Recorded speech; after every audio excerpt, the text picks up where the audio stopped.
How do humans develop a sense of self? And when do we become aware that we are a person in this world? Welcome to Psych Papers, a podcast of bad content where we discuss psychological studies and concepts and conduct our own follow-up research inspired by the episode's topic. My name is Chris Cole. I have a PhD in psychology, and this is my co-host, Joseph Daharan. And I'm his friend. In today's episode, we're discussing the Rouge mirror test and how it's used to measure a child's sense of self and how much it's developed. Joseph, what do you think of when you hear sense of self?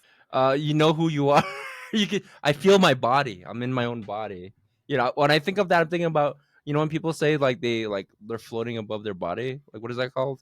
Dissociating? Dissociating, but the opposite, associating. Associating. So Yeah. you feel in your own body. Yeah. Yeah. That's Cool. Nice. Final answer. Yeah, final answer. Yeah. Okay, so what is sense of self, Joseph? I'm not hallucinating. I don't hear voices, no delusions. Yeah, I'm not losing my mind. Yeah. Okay, so when I ask you, what do you think of this? Well, let me tell you everything I don't think about it. And maybe we can just work through there. Isn't that a valid way to divide something? Yeah. That's a valid way of defining something Yeah. by stating something that is not. It's like, hey, what's 44 divided by 12? Well, let me tell you what it's not. Use the worst example. This is actually a valid way of deducing. Okay. You can see all my math grades. That's how instead of answering 2 + 2 is 4, I just wrote, but why? Why not 8? Yeah. Nice. Some critical thinking skills, buddy. What I mean by sense of self is that I mean that an individual's awareness and understanding of their own identity, and that they are a thing that exists in the world that is separate and distinct from other things. Okay. A sense of self develops over time and can include many facets, but one of the earliest aspects of it is being able to recognize yourself. The ability to recognize oneself develops at around 18 months of age. This is measured with the Rouge Test or the mirror test, developed by Gordon Gallup in 1970. Using rouge makeup, or just red makeup for all the dudes listening, an experimenter discreetly puts a red dot on the child's face. Then they're put in front of a mirror to see how they react. Babies between 6 and 12 months will typically see a playmate in the mirror that they actually try to interact with. By the way, by playmate, I mean another child to play with, not a sexy woman in lingerie. Okay, got it. Nice. But Thanks for clarifying that. babies around 18 months old will look in the mirror and start poking the red dot on their face, indicating that they recognize themselves in the mirror.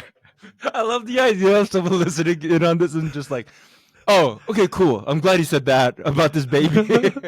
So at 18 months old, they start poking the red dot on their face, meaning that Okay. they recognize themselves in the mirror. And these are fuzzy ranges, and some babies may even take longer to develop self-recognition, even up to 20 to 24 months old. As an aside, I have a friend who has a kid, and I told her about the topic for this episode, and she told me a story that when her kid was younger, he would get really, really shy around mirrors and actually Okay. hide himself from them and like cover his face. Like, no. Which is just the most like adorable thing ever, Hey, because they maybe thought it was like another person. that's scary. It's like a dog. It's like my dog's Yeah. like a lot of dogs like puppies are like that where they see their like you're like what the hell is this Mhm. mirror? Who the hell is this dog? It's This is not my scary. dog. Yeah. As another time, my cousin came over and she was like 5 at the time or something, and we had like a full length mirror, and she was like so in love with it. She was like striking poses in like making faces and like like everything. like Narcissus in that Greek when you like look into the water Yes, too long, you drowned. That was it your. starts early. Yeah. Whoa, I like what I see. Yeah, yep. I'm gonna become a Playboy model. Because that's what I see in the mirror. And that we do mean Playboy, as in the Playboy model, as in Yeah. Playmate. Yeah. And honestly, I kind of get the fascination with mirrors at that age. Like it feels like you're causing something else to copy your actions rather than it just being like a mundane reflection of light. Um, and it's funny. I think we get used to mirrors as we get older, and like we lose this sense of awe by them. But you can see this sense of awe in adults when they try virtual reality. It's so funny. Yeah. Yeah. I got a headset, and when people try for the first time, they like put the headset on and they're holding the two controllers. There's like an intro game that you can play where like there's like a little alien guy standing in front of you, and when you raise your hand, the alien will raise its hand, and it's like a first timers like love this. They're like, oh my god, when I raised my hand, it raised its hand. Like, wait, can I move it down? Yeah. Oh my god. Wait, when I turn my head, it does the same thing. I'm like, yeah, it can do so much more too. But we'll get there. And then after an hour, it gets boring. you sort of get settled. I haven't used it in so long. It's not. Yeah. After 2 that's hours, exactly what it is. 2 hours, like okay, let's go out and get drinks, guys. Yeah, I think my I got face enough. is sweating.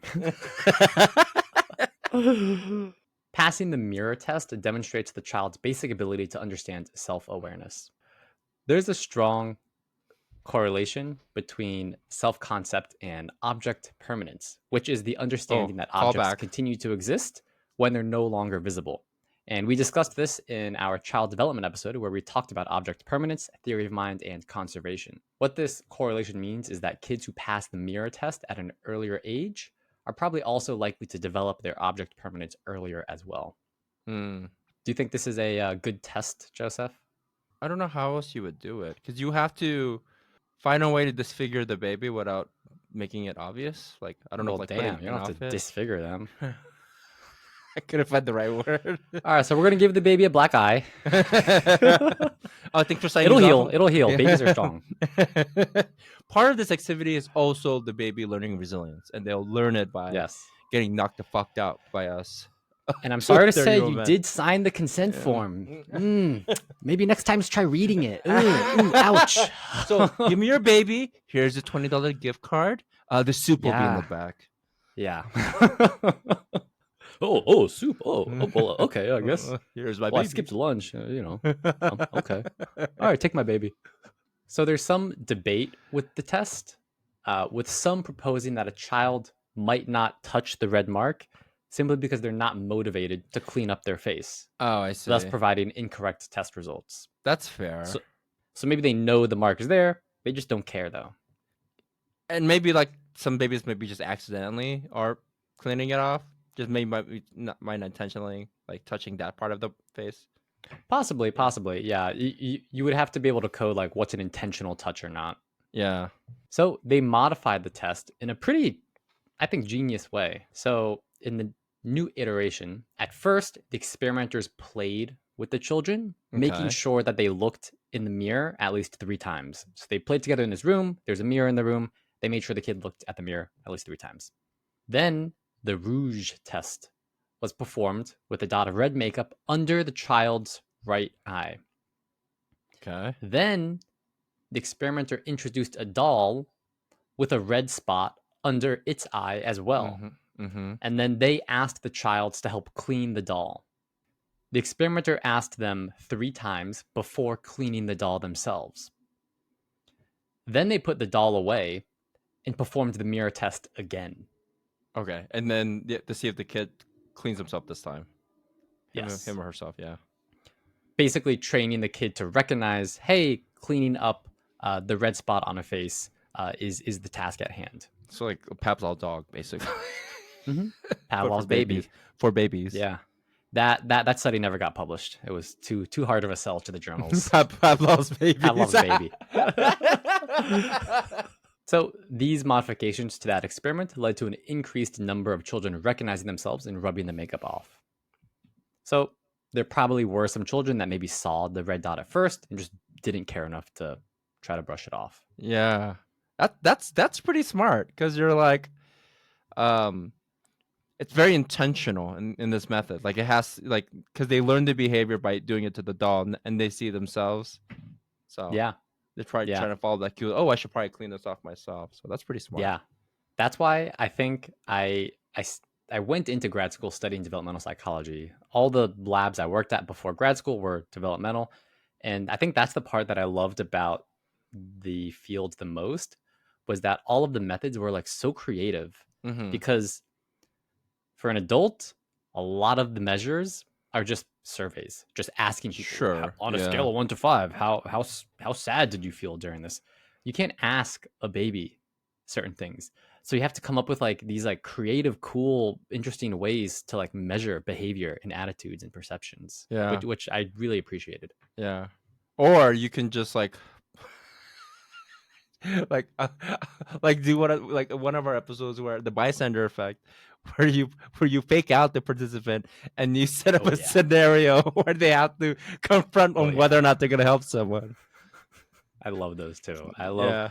love any what are they called, like in-field studies. Yeah. There was this one, I saw a talk at a conference one time. It was a whole talk about how we need, as a field in psychology, we need to move away from lab studies and Mhm. we need to get back to in-field studies. So he In these presented streets. results We got to be in the the street research. So he talked about a study that he conducted where he went around Uh-huh. to different Starbucks coffee places in different countries, Uh-huh. and he rearranged all of the chairs. Um, so my study was learning how fucked up I could make people. yeah, How much can I fuck with people and get away with obstacle it? course. Every Starbucks employee is like, "Oh, is it him again?" Oh God! All right. It's around. There's like an emo chain. Starbucks employees, be aware there is a gentleman going to every Starbucks and every location in the entire world Yeah. and rearranging your chairs. He's doing a research study. We don't know what it's about. You know, he's harmless. Just be wary. Mhm. You just have to change it back. Just let him do his thing. He'll be gone in an hour, and you know he's nice, but you just don't try to move the chairs. I can see him like what a like the grin smile, like and like quietly walking away. Yep. So the study was he would intentionally find an area of Starbucks where people would like need to walk through. And what he would do was he would put two chairs so he would have the chairs be like back to back, and he would put them like really close to each other, not touching, but maybe like a foot apart. And it was just enough distance where like, okay, like if I need to get through here, you could either physically push the chairs out of the way, or you could try to like squeeze, like shimmy your way through. And that was the test. And he varied the distance between the chairs. And he did this test in different countries to see, are people in like collectivistic countries, like Eastern countries, like in like Asian, Chinese, Japanese societies, that they were actually less likely to move the chairs. The whole idea being like not wanting to upset like the social harmony, blah, blah, blah, whatever. I don't know. And like in more independent societies, like Western societies, or individualistic, I should say, they were more likely to move the chairs out of the way. And he had this whole coding scheme where he's like, he mapped out all of the layouts of the Starbuckses and the different types of chairs, and he tried to account for every little factor. And I was like, wow, that's so fucking weird. And I love you think I wouldn't doubt like some researchers might just like, hey, here's a funny idea and just work their way backwards into a research study. Yeah. You know, it would be funny. You know what? I can ask my department to fund my global trip around the world. Rearranging chairs. What a great way to travel. Like, yeah, I'm doing a cross-sectional diversity study. So yeah, you gotta fly me to India. Sorry, that's part of the study. Yep. And yeah, it was really cool. I'm sure it came about. I'm sure he was probably just sitting in Starbucks one day, and just by chance, two chairs were like kind of close to each other, but not that close. And I'm sure he saw some people pushing the chairs out of the way, and some people just trying to like squeeze their way through, like at a movie theater. And he was Yeah. like, "Huh, I wonder if there was like a cultural difference in that." What's about that, huh? Yeah, what's the deal with Starbucks chairs? Now I feel like the modern Rouge test is whenever a new pimple appears on our face. Uh-huh. Uh, we are like, it's funny, we are like so aware of what our faces should look like Uh-huh. that any new type of like dot or speck A on our face blemish, becomes yeah. so apparent. It's like we have like like a design blueprint of our face like tattooed in our brains somewhere Mm-hmm. that we have that we know with like this insane precision on like, oh, like I know exactly how my face looks. If there's any slight like defect, I will notice it. Whereas Mm. like, I don't know, if there was like a slight dot or speck or something on like my leg or arm or like chest or whatever, I'm not sure I'd notice. Yeah. I mean, also your face is one of the first things people see too. So I'm sure that's also in the back of your mind because other people Yeah. see this thing that's on there. Um, I feel like there's a self consciousness too, right? That comes with that because it feels like a misrepresentative of your face, or makes you feel like less than Yeah. for whatever Yeah. reason. Yeah, Yep. it's like Yep. That. I, I mentioned this before. I might have mentioned this on the podcast before, but when I was younger, I had something called Bell's palsy, which paralyzed half my face. Mm. Like the nerves had went out, and then like once I started recovering, I could still see I could still see a little bit of it in my face, but it was so like, and I would see it all throughout my life after that. Like it would just be a slight thing, but like it was a thing that it was only only thing I could see. And other people were like, I don't know what, dude, I don't know what you're talking about. Uh, so yeah, it was definitely something. I just alluding back to your pimple. I feel like it's also a thing that you only or like you're aware of that other people may not be privy to because you know your It's face the it's best, the it's pretty most. unnoticeable now. How Yeah. how severe was it? Yeah, it was pretty bad. Like it was like I could only talk on this side or one of I forget Mm. which side it was. Yeah, but it was pretty bad before. Um, Mm. like I would Did you drool ever sometimes on the right side. It's did you pretty. ever dress up as Two-Face for Halloween? That would have been good if I was not if I didn't feel like an insecure 10-year-old. That would have been hilarious if I owned it, but I did Missed not. opportunity. I really was. You know what? I think back of the times of bits that could have been, and that could have been one hell of a bit. Oh man, If yeah. only I was 10 and I had confidence in myself. If you're still listening, thank you so much. We really thank, appreciate you guys. thank you. Appreciate it. Bye. Bye.